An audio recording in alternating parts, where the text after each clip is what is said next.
विवेकानंद जी और भारतीय जनता पार्टी के संस्थापक सदस्य श्यामा प्रसाद मुखर्जी और दीनदयाल उपाध्याय जी की यही सोच थी कि कैसे एक अच्छे समाज का निर्माण हो और सबसे अंतिम व्यक्ति तक कैसे हम उसके घरों में प्रकाश को पहुंचा सकें।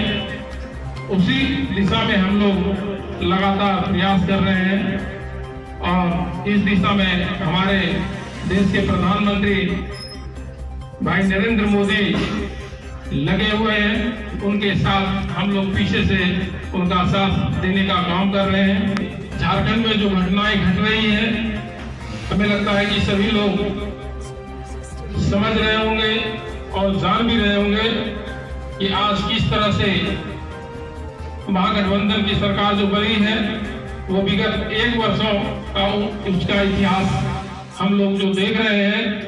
नित्य मर्डर हो रहा है, बलात्कार हो रहा है, आपराधिक गतिविधियों का भंडार झारखंड में न बनने जा रहा है।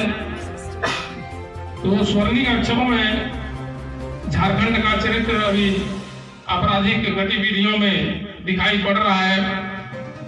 मित्रों, हम लोगों को इस दिशा में काम करना है। इस जो महागठबंधन की सरकार बनी है उसे उखाड़ फेंकनी है और एक सकारात्मक जो विचार भारतीय जनता पार्टी लेकर चलती है, विचारधारा के साथ हम उस भारतीय जनता पार्टी के सिपाही हैं। स्वामी विवेकानंद की जयंती भारतीय जनता पार्टी प्रारंभ से मनाती रही है।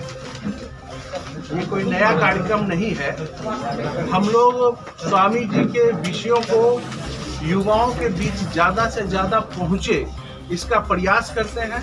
आज के दिन कि स्वामी जी जिन अध्यात्म की बात करते थे, जिन ध्यान की बात करते थे, जिस ब्रह्मचर्य की बात करते थे, जिससे कि व्यक्ति के व्यक्तित्व का विकास हो सके, युवाओं के व्यक्तित्व का विकास हो सके, मानवतावादी गुणों का विकास हो सके, व्यक्ति का संपूर्ण सर्वांगीण विकास के लिए जो अध्यात्म जरूरी है, उसकी चर्चा आज के दिन हम युवाओं के साथ करते हैं कि आने वाले हमारी पीढ़ी, हमारा युवा एक परिपक्व युवा बनकर इस राष्ट्र के लिए काम करे।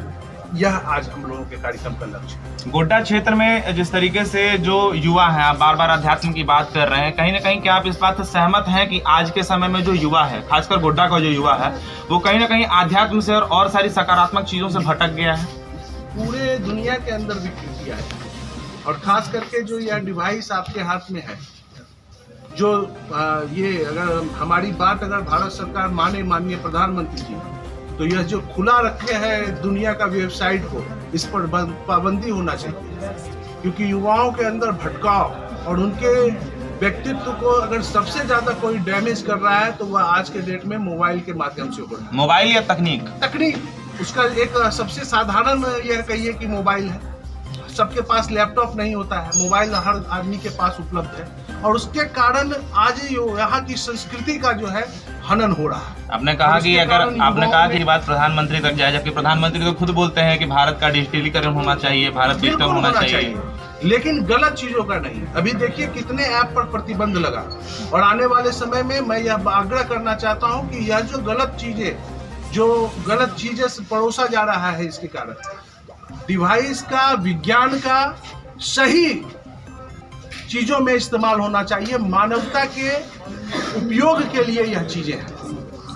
क्षणिक सुख और चीजों के लिए जो इसका उपयोग हो रहा है, इससे भारत के युवा और दुनिया के युवा के अंदर विकृति आ रही है। विशेष कारण वो प्रदेश की योजना से प्रदेश में कार्यक्रम चल रहा है सरकार के खिलाफ।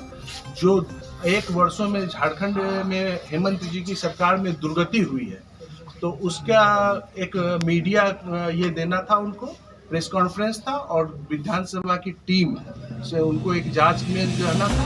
इस कारण से वो यहाँ नहीं है, वो अभी काम में लगे हुए हैं और जो जिम्मेवारी आप यहाँ की जनता ने उनको दी है, उस काम को वह बड़ी तत्परता से और बड़ी ये से कर रहे हैं। स्वामी जी का विचार ये इस देश के युवा ही नहीं, इस देश के एक नागरिक को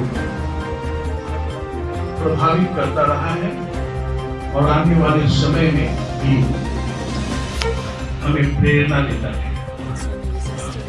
और पूरे दुनिया को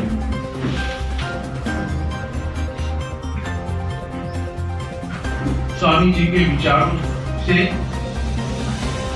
जो मानवतावादी सोच जिसके लिए भारत की संस्कृति, भारत की सभ्यता जानी जाती है, उस सोच को लेकर के हम लोगों को समाज के बीच जाना है, काम करना है। और जो विश्व गुरु की उपाधि आज से लगभग 600 वर्ष फारसी के विद्वान ने लिखा, अमीर खुसरो ने, कि भारत एक ऐसा देश है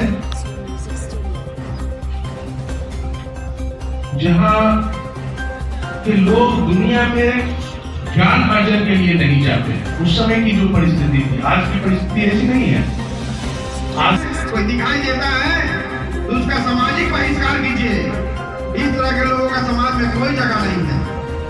इसलिए दोस्तों, विशेष बहुत अधिक नहीं, मैं आप सबों से यही आग्रह करना चाहता हूं आज के इस अवसर पर कि हम सब को स्वामी विवेकानंद का भारत बनाना है, उनके आदर्शों पर चलना है।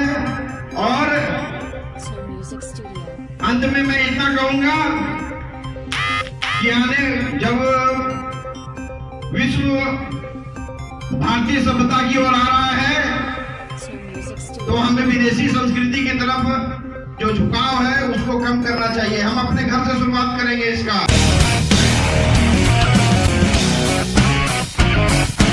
खुशखबरी royal education of medical science authorised bye INC के NCPCI recognised college.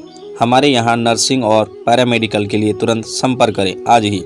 GNM nursing, ANM nursing, BSc nursing, PBSc nursing, MSc nursing, B pharma, P pharma, paramedical, DMLT, BMLT, ये सारे कोर्स का प्रशिक्षण दिया जाता है। गारंटी वाली नौकरी पाने के लिए और अपना भविष्य सुनिश्चित करने के लिए आज ही नर्सिंग में एडमिशन लें। हमारे यहाँ स्कॉलरशिप एवं एजुकेशन लोन की सुविधा उपलब्ध है एवं एक शब्द में आप स्वास्थ्य क्षेत्र में आपके लिए सुनिश्चित भविष्य हो सकता है। हमारा पता है royal education of medical science, Pakurbali, Aliganj, Alam nursing home के पीछे। संपर्क सूत्र 6294226532 7903190003।